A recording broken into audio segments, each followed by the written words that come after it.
So hello everyone, thank you for joining us. So based on the request everyone had about different topics they would like to learn more about, we are now entering a new series and that's on sleep management. So, you know, I've kept it to the point and hopefully it's helpful. You will walk away with some tools to work on improving your sleep at the end of this. Um, so let me start with asking you guys, how many hours of sleep do you get on a given night? You know, if you were to choose between these options, do you get more than 8 hours, between 6 to 8 hours? Option three, 5 to 6, or less than 5 hours. What would, maybe you could quickly type your responses in the chat box and let's see what it is like for most of you.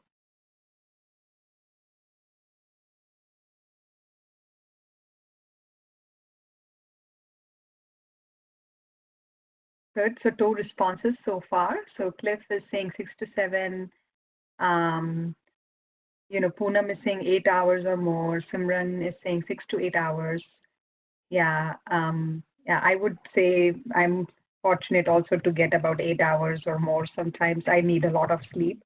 I think, how many hours we need is a very subjective thing that, some people can feel refreshed in 6 hours of sleep and some need 8 and some need, even more than that. But on average, the general,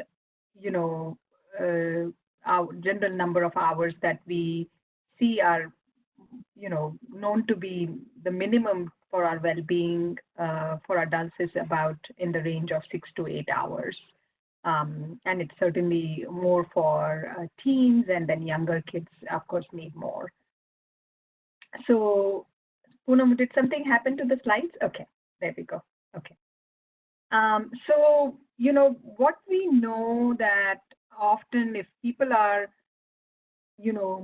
getting less than 6 hours, there could be various reasons for that. And, the common factors tend to be, poor sleeping habits, stress, or, emotional kind of baggage from the day or next day that's coming. Eating a very late dinner and eating a very heavy dinner, and then work schedule. Like often, I know you as professionals often work in different time zones.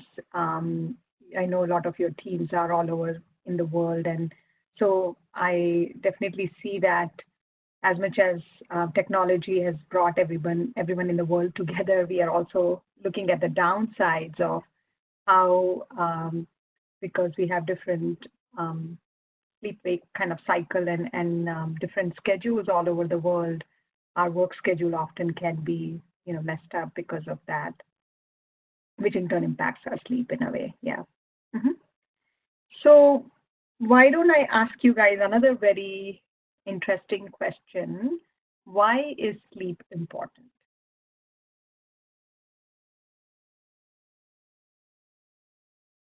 Any thoughts about that? It helps us to recharge and regenerate. Very good. Yep, that's very important. Thank you, Murthy. Our body can repair and heal. That's right.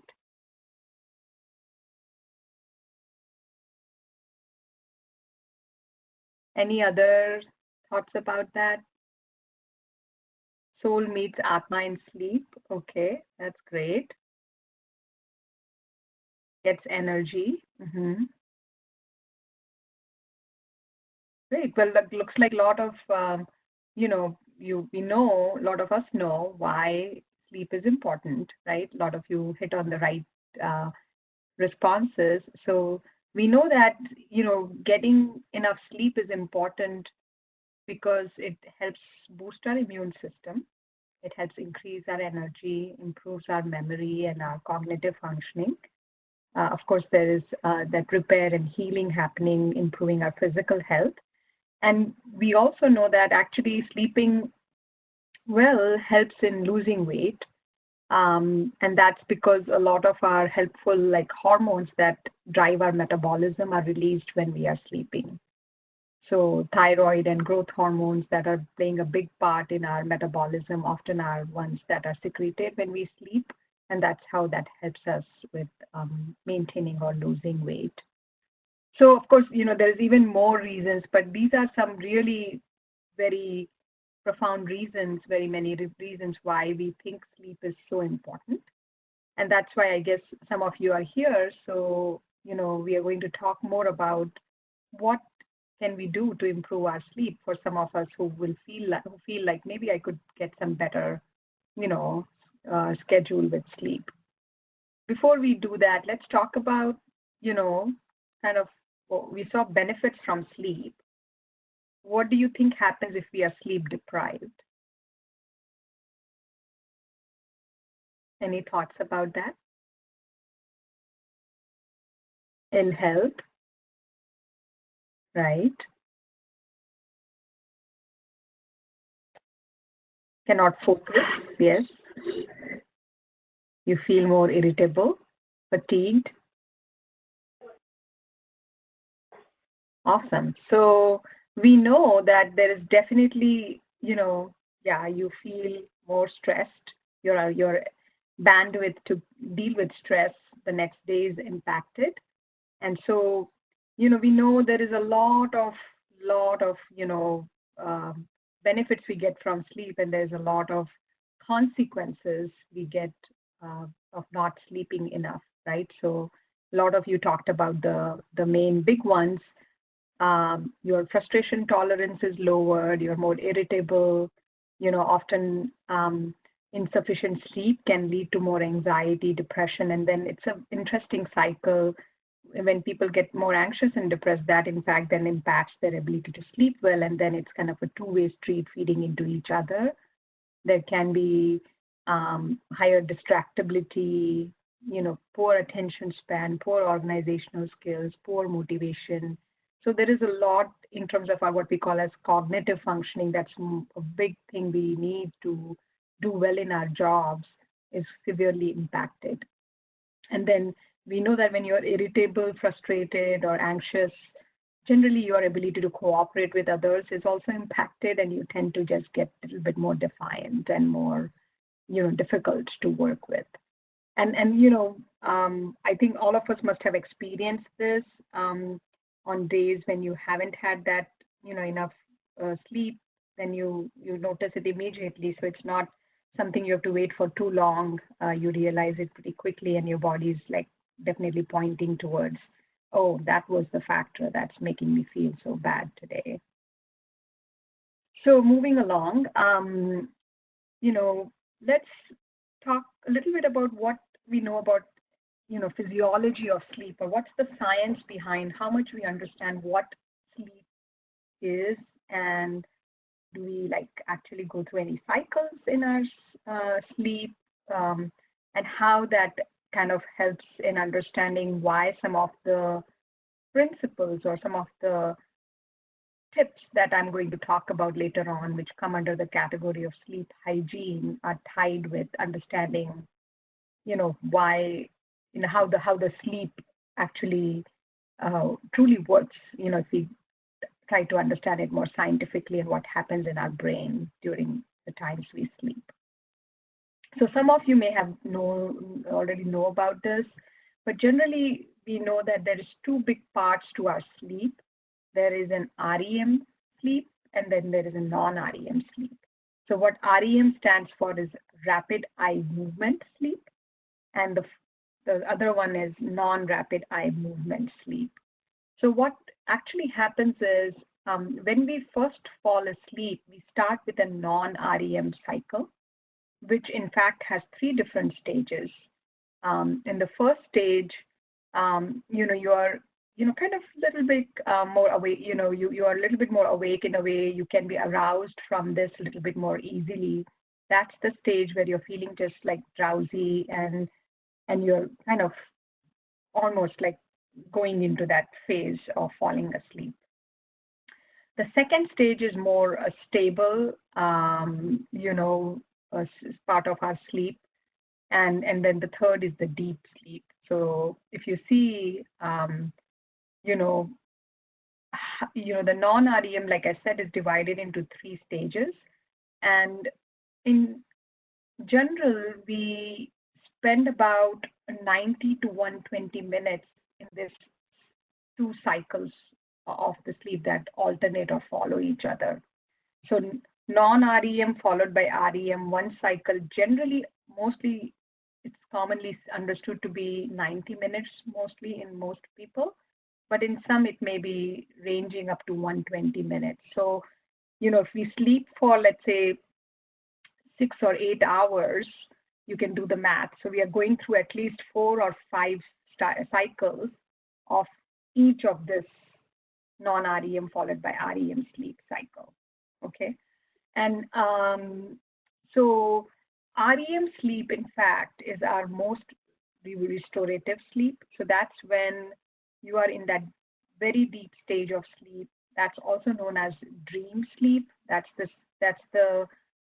time, or that's the stage of sleep where you dream a lot, and often you remember those dreams. Sometimes you don't, but this is the stage of the sleep where your subconscious mind is a bit more awake, and it may resurface some of the things you've been thinking throughout the day, or some of the stuff from before that comes to your awareness in the form of dream or dreams. So it's pretty interesting how these things kind of are in sync. And what we know is that what really keeps this cycle going is this biological clock in our brain, which we call as circadian rhythm.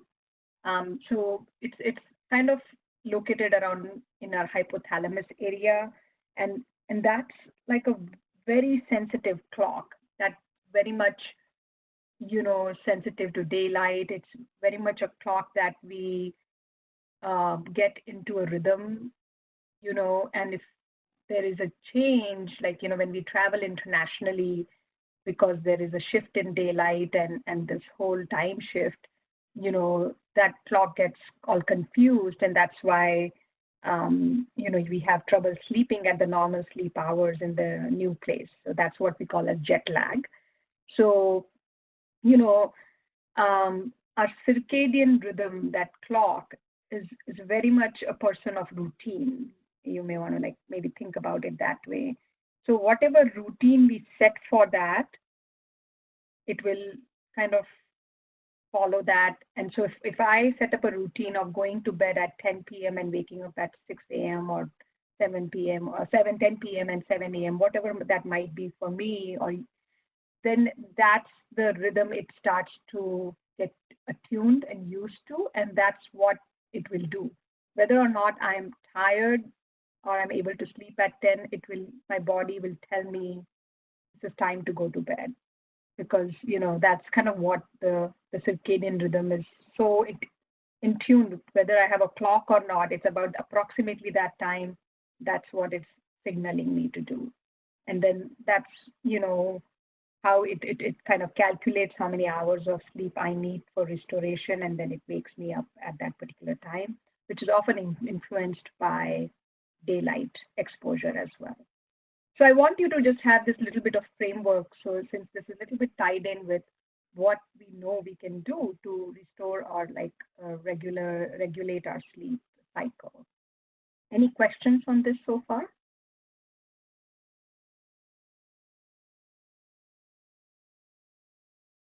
Yeah, Dr. Leena, this is Shweta. Hi, Shweta. Yeah, I have a question. Like, there are few, I'm not recollecting the name, but Mhm. those are the things that control our heartbeat and different things, auto Mhm. something. So, is this something that controls our sleep? Like, so many things are happening while we are sleeping. So, Mhm. what is that which is controlling and doing all these things during? the sleep? So these are different centers in our brain. So they are different centers for different functions in our body. So the circadian rhythm is purely involved in the role of the circadian rhythm is really to get us to sleep and to help us wake up. That's the only role that does. And then there are other parts in our brain that, there's breathing centers, there's, autonomic nervous system centers. There's like a lot, our brain is pretty complex that way. We have different parts that do different things in regulating different body functions. But mostly they're not doing the same, taking care of the same kind of, they're not taking care of doing multiple roles. Usually they have their own role. They may intersect and kind of affect each other a little bit, but there's really, no overlap in terms of their roles. Okay? Right. One more quick thing. So, like we meditate, and I've heard people go into samadhi, Mm-hmm. and some people say that is yog nidra. Mm-hmm. And so, how are these that nidra and that sleep and this sleep different? Mm-hmm. If you can. So that's a very good question. So, I gave you a very superficial kind of overview on our physiology of sleep. If we track this through EEG, which is an electrical activity method to record our brain waves as to what happens to our brain, the electrical impulses that happen in our brain when we are falling asleep.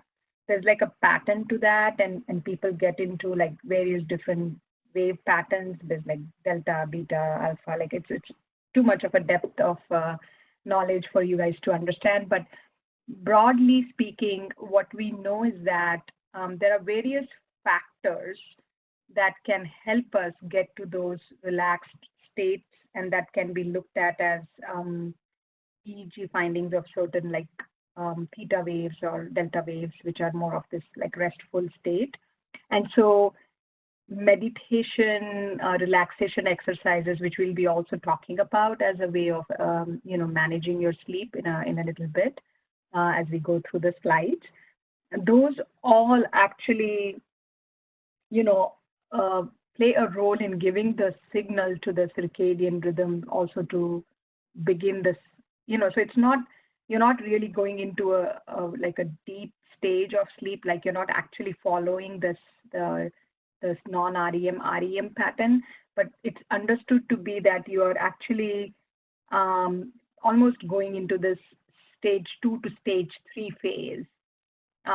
You are kind of consciously aware, but you are also um, such a deep relaxation state that it kind of mimics some of the same brain wave findings, but it is not quite doing the same thing what happens in our sleep. Not really going into an REM sleep in that yoga nidra. Okay. Thank you so much, Dr. for explaining. Oh, thank you for asking. No, I hope I'm trying to keep it as simple as I can. So I hope I'm making sense to help you understand in a more lay term. Okay. So we talked about why some of us struggle with getting enough sleep a little bit earlier. Here is again, just a quick overview on what else impacts, our ability to our ability to fall asleep, or what causes insomnia. So, um, you know, what does poor sleep habits entail, right? So, what we understand is that, um, if we have good sleep, habits, such as if you are able to pick a time, like a regular time. This is the time I get to bed and I fall asleep by a so and so time and I wake up at so and so time. If I keep that consistency every single night as much as possible, then I am actually at a much, you know, um, bigger advantage to really have a good, restorative sleep. So a lot of us, kind of often don't have that rhythm. We may say, oh, today I have to work on this thing, so I'm going to, I slept only like, past midnight. The next day, oh, I don't have a meeting, so I'm going to be able to, sleep early. So I'm going to sleep at 10 because I'm so tired from being sleep deprived from the night before. And so I guess, we, of course, are, stressed by multiple demands on our day to in our day-to-day life. That certainly is a very big part of what, impacts our ability to sleep. Sleeping habits, poor habits also entails, not having a good eating schedule. You're maybe often eating very late, closer to your bedtime, maybe having a very big meal, and there can be certainly other habits like, some people, want to use other substances or other things to relax them, like having a glass of wine or smoking or, caffeine, like, oh, I need to stay up and finish this project, so I'm going to like have 2 cups of coffee to stay up. And so, there are certain medications that can do that. So there's various reasons why we go off the wagon and we have trouble with sleep. And I think, what we are understanding more and more is that as we've all started to take advantage of technology, we've started to understand that the blue light that's being emitted from our smartphones or devices actually affects the release of a very important neurochemical in our brain that helps with sleep schedule, and that's known as melatonin. Maybe you guys have heard of it. Maybe some of you may have used it when you are traveling. It's one of the medicines that often people take when they are jet lagged because you're trying to readjust to the new zone. So the science behind that is that when it gets dark, our circadian rhythm senses that and it gives the signal to the glands in our brain to secrete this very helpful neurochemical called melatonin. And so melatonin, in fact, then triggers this cycle of the non-REM sleep, and then we follow into REM pattern, and then we are kind of sleeping. What we are seeing that the reason people are having more difficulty falling asleep, and we are seeing this across the ages, across the board, whether it is kids or adults, that everybody is like, I can't fall asleep, even though I want to, I can't fall asleep. I'm so wired. I am, you know, um, you know, very excited, and I just can't shut down my brain. And the reason for that is that, we have this blue light emitting from all our devices that's affecting the melatonin release, and it's giving us wrong signals that, oh, it's not quite time to go to sleep. And so, of course, we've looked at what happens because of disrupted sleep schedule. And then we know that, you know, um, even uh, when our, so like you were asking earlier, how do different things kind of happen in our body? How are we like breathing and our heart is kind of still beating, and how that all that is going on. So I was telling you that there is an interplay. Every different part of our brain has a role, but then there is an intersect and interplay between different parts. And so when we are sleep deprived, we are stressed. And when we are stressed, we know that we have higher level of stress hormone cortisol being released, and that's kind of what makes you feel so like, because that's an very stimulating, activating kind of chemical that generates a lot of energy. And often people say, I had that second wind, like I was feeling tired at around 8 p.m., but then 10 p.m. came around. I finished my meeting and I was just so wired. And so you are, wired, but kind of tired. Your body's saying you need to rest, but your brain is saying, no, I can, sit and watch a movie or a show or something because I'm not ready to shut down yet.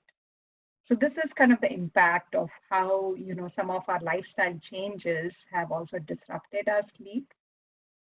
So we will resume our presentation again tomorrow. I see the message from Poonam. I think she has a hard stop at 9 p.m. So, any questions you have, that from the stuff I covered so far.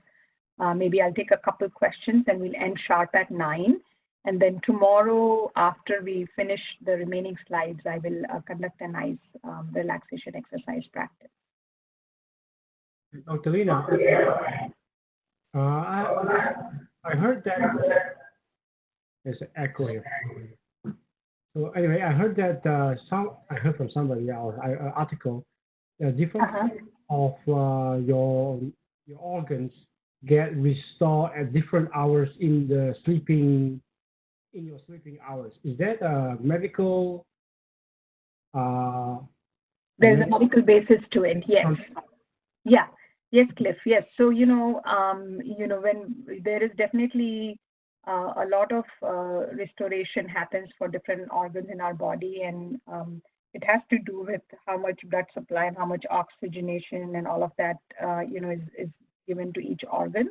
So yeah, it's very marvelous to understand how our body works. There's so much internal stuff happening without us knowing. But yes, a lot of that resting helps us to divert that blood supply that we are otherwise using in walking, talking, and using that, in other energy. All that is now diverted for the organs to repair and heal. So that's very much true. Okay, thank you. I heard also ginkgo biloba that you can buy from Costco can help in terms of having a better sleep. And I've tried that. It seems to help me. This ginkgo biloba with vinposatin. I'm not suggesting it. I'm just saying I'm trying that it helps me. Sure. So, I will certainly answer that question tomorrow, Cliff. I want to be mindful of Poonam's meeting time. So, yeah, there is definitely some benefits some people experience from that supplement. So we'll talk more about what the basis for that might be tomorrow.